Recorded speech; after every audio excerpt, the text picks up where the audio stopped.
Hello everyone. आज के इस लेक्चर में हम कोन के बारे में डिस्कस करेंगे। तो बेसिक से स्टार्ट करते हैं।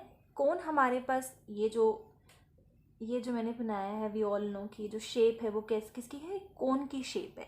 तो ये फॉर्म किस तरीके से होती है वो देखते हैं। सपोज ये हमारे पास एक फिक्स्ड लाइन है, ठीक है, और इस फिक्स्ड लाइन को कोई एक लाइन है जो इंटरसेक्ट करते हुए यूं जा रही है। ये एक फिक्स्ड लाइन है और एक कोई लाइन इसको इंटरसेक्ट कर रही है। तो जिस पॉइंट पर इंटरसेक्ट कर रही है, जिस पॉइंट पर इंटरसेक्ट करेगी वो हमारा हो जाएगा वर्टेक्स। जो आपका कोन का ये वर्टेक्स होता है ना, ये हो जाएगा। And now what we have to do, ये जो लाइन है इसको हम मूव करा रहे हैं, ठीक, 3D डायमेंशन में ये मूव कर रहा है। तो इस तरीके से है, सपोज करो कि इस टिप पर इंटरसेक्ट हुई थी, तो इस टिप पर इंटरसेक्ट करेंगे कुछ इस तरीके से, और अब ये घूमेगा, ठीक है, इस तरीके से पूरा घूमेगा। तो क्या कर रहा है, एक नीचे जो है एक कर्व को ट्रेस करते हुए ये पूरा घूम रहा है ना। तो एक 3D डायमेंशन बन रहा है। ये लाइन जो ऐसे थी वो जब मूव करेगी कुछ इस टाइप में आ जाएगी, और नीचे क्या हुआ, एक कर्व इस तरीके से ट्रेस हो गया। ये अभी भी ये फिक्स्ड लाइन है, ठीक है, ऐसे। तो जिस लाइन ने इसको मूव करके ऐसे उसके अराउंड रोटेट होकर एक कर्व फॉर्म किया है, एक 3D डायमेंशन फॉर्म किया है, उसको हम बोलते हैं जनरेटर।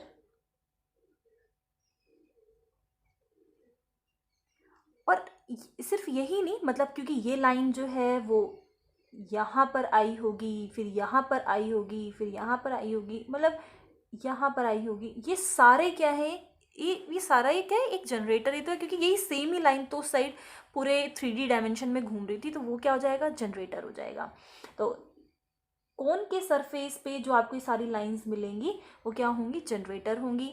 नेक्स्ट, ये जो कर्व, जिस कर्व को इसने, ये जो कर्व इसने ट्रेस किया, इस कर्व को हम बोलते हैं गाइडिंग कर्व, ठीक है।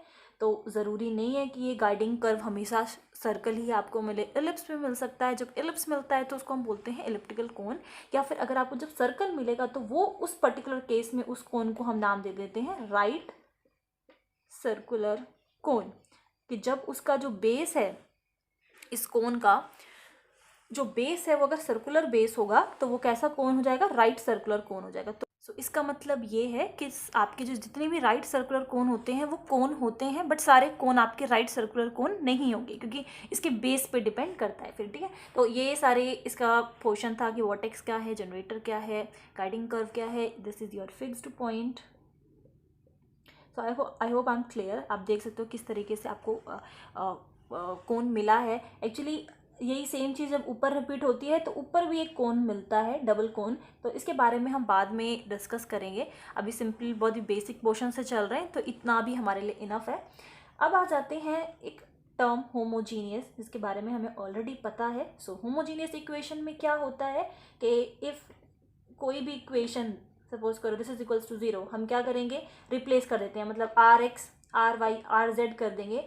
अगर हमें फिर भी इज इक्वल्स टू 0 मिलता है तो ये इक्वेशन कैसी होती है, होमोजीनियस होती है। या फिर अगर हम ये बोलें कि जितने भी टर्म्स हैं उनकी सबकी सेम डिग्री हो, तो भी वो इक्वेशन को हम डायरेक्टली कह सकते हैं कि वो होमोजीनियस इक्वेशन है। तो यहाँ पर इस होमोजीनियस इक्वेशन का बहुत बड़ा रोल ये है, एक स्टेटमेंट है, any homogeneous equation in x y z, this represents a cone with vertex at origin, ठीक है। कोई भी होमोजीनियस इक्वेशन जो एक्स वाई जेड इसकी इस फॉर्म में हो, वो क्या करती है, एक कोन को रिप्रेजेंट करती है, बट उस जो कोन फॉर्म होता है उसका जो वर्टेक्स होगा वो किस पे होगा, ओरिजिन पे होगा, क्योंकि ये 3D डायमेंशन है। सो एक्स वाई जेड की फॉर्म में होगा, और कोई भी होमोजीनियस इक्वेशन इस कोन को रिप्रेजेंट कर सकती है, बट एक जो स्पेशल चीज़ ये है कि उसका वर्टेक्स जो है वो ओरिजिन पे होगा। नाउ नेक्स्ट, अब हम क्या कर रहे हैं कि कोई भी एक कोन की इक्वेशन ले रहे हैं जिसका वर्टेक्स जो है वो ओरिजिन पे है, और हम ये प्रूव कर देंगे, रिक्वायर्ड टू प्रूव ये है कि वो जो इक्वेशन होगी वो कैसी होगी, होमोजीनियस होगी। तो यहाँ पर हमने ले लिया एक इक्वेशन एक्स वाई जेड की फॉर्म में, दिस इज इक्वल्स टू 0, ये जो इक्वेशन है कोन की उसका वर्टेक्स जो है ओरिजिन पे है, ठीक है। तो ये आप मेंशन कर सकते हैं इन ब्रैकेट के this is the equation of a cone with vertex 0। Now ये कोन है और जनरेटर पे एक पॉइंट हमने ले लिया P, और इसके जो कोऑर्डिनेट्स हैं वो हम ले लेते हैं x1, y1 और z1 इस तरीके से। तो क्योंकि ये जो पॉइंट है, ये जो P पॉइंट है इस जनरेटर पे, वो क्या है, इस कोन के सरफेस पे भी लाई कर रहा है, जैसा कि मैंने अभी बोला। तो क्या करेगा, इस इक्वेशन को सेटिस्फाई करेगा, क्योंकि ये कोन की इक्वेशन है और ये पॉइंट जो है वो कोन पर ही है। सो x1, y1, z1 जब हम पुट करेंगे तो भी क्या है, इस ये इक्वेशन जो है सेटिस्फाई हो जाएगी। इक्वेशन नंबर 1, इक्वेशन नंबर 2, आप रीजन साथ साथ मेंशन कर सकते हैं। अब मैं इक्वेशन लिख रही हूँ, इक्वेशन ऑफ जनरेटर या equation of a line to this point OP जो कि ओरिजिन पे है। तो क्या होगा, सिंपली x माइनस 0, यहाँ पर आप L भी ले सकते हो, x1 भी ले सकते हो, y minus 0, y1, z minus 0, z1, ठीक है, is equals to is equals to is equals to, क्योंकि x माइनस एल्फा हम लिख सकते थे, यहाँ पर ये जो एल्फा है वो क्या है, इस सेंटर के ये वाले कोऑर्डिनेट्स हैं। तो एल्फा, बीटा, गामा, क्योंकि ओरिजिन पे थे तो वो हमने 0 कर दिया, और ये इक्वेशन ऑफ अ लाइन है। इसको मैं किसी भी कांस्टेंट r या k किसी से भी जो है मैंने इक्वल इसके रख दिया, और यहाँ से अब मैं x y z की वैल्यू निकालूंगी। So I will get r, x की वैल्यू यहाँ से निकालेंगे तो r x1, यहाँ से y की वैल्यू निकालेंगे r y1, यहाँ से z की वैल्यू निकालेंगे तो r z1 हमें मिल जाएगा, ठीक है। अब ये जो पॉइंट है, इस पॉइंट को मैं मान लेती हूँ Q, जो कि इसी जनरेटर पे है, ये एनी पॉइंट।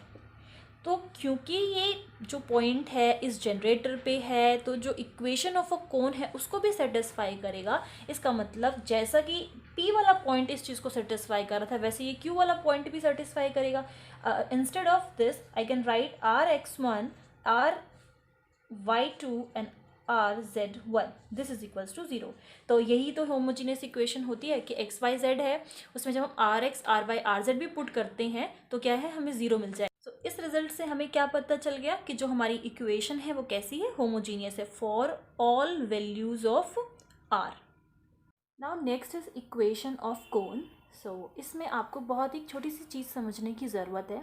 जैसा कि जब हम स्फीयर के लेक्चर्स में हम स्फीयर की इक्वेशन को डिस्कस कर रहे थे, जहाँ पर इक्वेशन ऑफ अ सर्कल एक टॉपिक आया था, तो मैंने उसमें बताया था कि इफ़ ये एक स्फीयर है और इस स्फीयर को हम एक प्लेन के थ्रू इंटरसेक्ट करवाते हैं, ठीक है, एक प्लेन जो है एक स्फीयर में इंटरसेक्ट हो रखा है, तो यहाँ पर हमें क्या मिलता है, एक सर्कल मिलता है ना। तो यही सेम चीज़ है इक्वेशन ऑफ कोन में। अब क्या है कि ये इक्वेशन ये एक कोन है आपके पास, यहाँ पर एक आप स्फीयर मान लो, और जब आप उसको किसी प्लेन से इंटरसेक्ट कराते हो तो आपको क्या मिलता है, एक सर्कल मिलता है ना। तो यहाँ पर इक्वेशन ऑफ अ कोन में अगर आपको इक्वेशन निकालनी है कोन की, जिसका वर्टेक्स क्या है, vertex is at origin and which passes through the curve intersection, which passes through the curve of intersection of the plane जहाँ पर इस प्लेन की इक्वेशन गिवन है Lx प्लस में my plus nz is equals to p, and the surface, एक आपको sphere की equation given है, and the surface ax² plus में by² प्लस में cz² इज इक्वल्स टू 1, ठीक है। तो क्या है कि वर्टेक्स तो उसका ओरिजिन पे है, ये जो है वो तो ओरिजिन पे है, एंड वो कह रहा है कि जो भी कर्व मिलेगा आपको किसके, एक प्लेन और इस स्फीयर की इक्वेशन के इंटरसेक्शन पे जो आपको कर्व मिलेगा वो हम निकालेंगे इक्वेशन ऑफ अ कोन। क्योंकि ये तो आपका ये दिस इज अ कोन, यहाँ पर ये आपको वर्टेक्स गिवन है, ये जो आपको मिल रहा है ना, वो किसके इंटरसेक्शन से मिलेगा, एक स्फीयर के को जब हम इंटरसेक्ट करा देंगे एक प्लेन से, तो आपको एक कोन यहाँ पे सर्कल सा मिल जाएगा, या फिर जो भी शेप है, क्योंकि यहाँ पे सरफेस वर्ड हम इसीलिए यूज कर रहे हैं क्योंकि जरूरी नहीं है कि हमें सर्कल मिले, क्योंकि अगर सर्कल किस केस में मिलेगा, जब एक स्फीयर जो है एक प्लेन से इंटरसेक्ट कर रहा हो, तो उस केस में तो डेफिनेटली एक सर्कल मिलेगा which will be a right circular cone. तो इसलिए यहाँ पे एक वर्ड हमने यूज कर रखा है, एक सरफेस से जब एक प्लेन जो है वो इंटरसेक्ट कराएगा, तो उस इक्वेशन ऑफ प्लेन की हमें जरूरत है। तो ये जो कर्व आपको मिल रहा है, ये जो कर्व आपको मिल रहा है वो किसी प्लेन और एक सरफेस के इंटरसेक्शन से मिल रहा है। आई मेंट टू से दिस, ठीक है। तो अब प्रूफ देखते हैं, बहुत ही सिंपल सा प्रूफ है, प्रूफ नहीं, इक्वेशन आपको इस तरीके से निकालेंगे। तो इक्वेशन ऑफ अ प्लेन हमें गिवन है, क्या है, L X M Y plus में N Z is equals to P, and जो हमें सरफेस की इक्वेशन गिवन है that is A X square plus में बी वाई स्क्वायर प्लस में C Z square is equals to 1। अभी last ही हमने देखा कि होमोजेनियस जो इक्वेशन होती है वो कौन के इक्वेशन को रिप्रेजेंट करती है, इसका वर्टेक्स जो है वो ओरिजिन पे होता है। तो हम क्या करेंगे, इसको इक्वेशन नंबर 1 मान लेते हैं, इसको इक्वेशन नंबर 2 मान लेते हैं, making equation number 2 homogeneous with the help of equation number 1। तो कैसे हम इस फर्स्ट इक्वेशन की हेल्प से सेकंड को होमोजीनियस बना सकते हैं, I can divide this whole equation by p, तो यहाँ पर मुझे क्या मिल जाएगा, 1 मिल जाएगा, है ना। तो यहाँ पर चेंज नहीं करती मैं, इसको एज इट इज रहने देते हैं। तो क्या इक्वेशन हो जाएगी, एल एक्स प्लस में एम वाई प्लस में N z this is equals to 1, and ये डिवाइड बाय p हो जाएगा।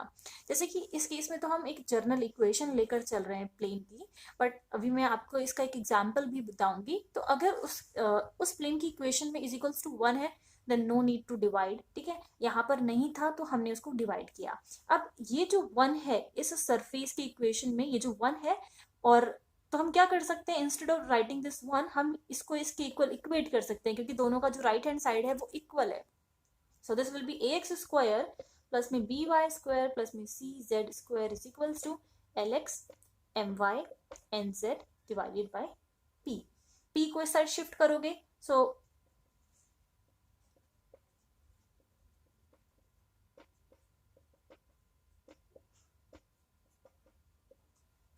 now in order to make equation number 2 homogeneous with the help of equation number 1, हमने क्या किया था, p को शिफ्ट कर दिया था। इफ़ मैं स्क्वायरिंग बोथ साइड कर दूँ, स्क्वायरिंग बोथ साइड कर दूंगी, तो भी जो है 1 का स्क्वायर जो है आई विल गेट 1।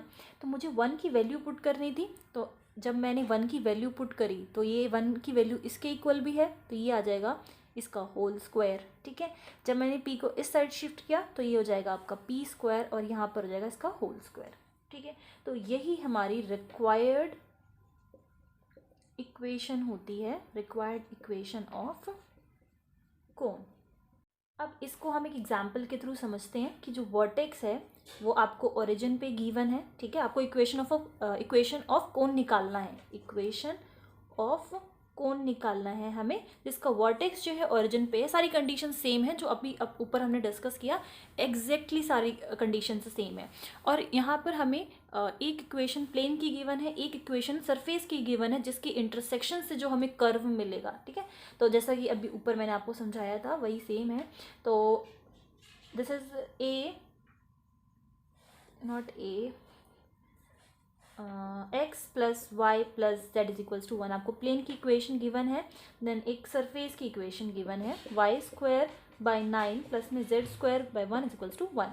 तो हमें क्या बनाना है, होमोजीनियस बनाना है, ठीक है। तो क्या करा हमने, this x square by 4 plus में वाई स्क्वायर बाई 9 प्लस में z square by 1 is equals to x plus y plus z, ठीक है। ये दो सरफेस हमें गिवन थे, उनके इंटरसेक्शन से हमें मिलने वाला था। तो इसका स्क्वायर कर दोगे, 1 का स्क्वायर इज इक्वल्स टू 1, इसका क्या जगह स्क्वायर हो जाएगा, तो 1 जो है इसके इक्वल आ गया, 1 की जगह ये पुट कर दिया, यहाँ पर आ गया स्क्वायर, ठीक है।